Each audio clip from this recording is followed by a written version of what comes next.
certified as a heritage house by the National Heritage Institute. Roca Encantada, also known as Enchanted Rock, is a famous landmark in Guimaras.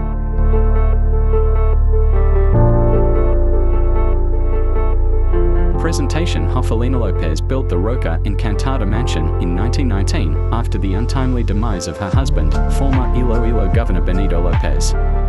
It became a summer home of her sons, former Philippine Vice President Fernando H. Lopez and business tycoon Eugenio H. Lopez, Sr.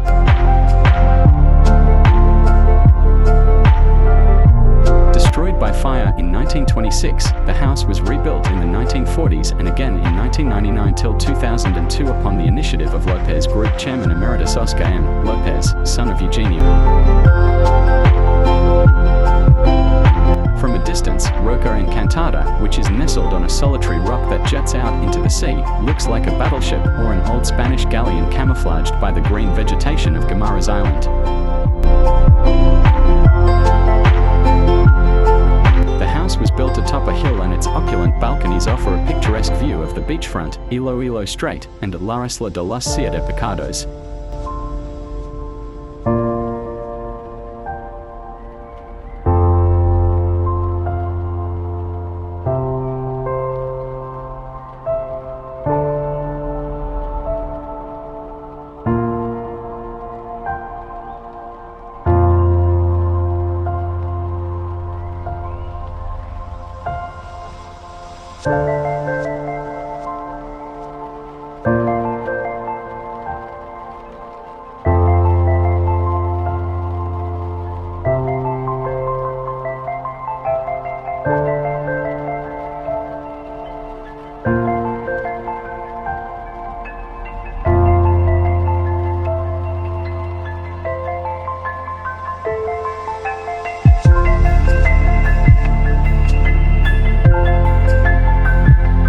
Today, Roca Encantada continues to be a place where fond memories are made, where an enchanting legacy lives on.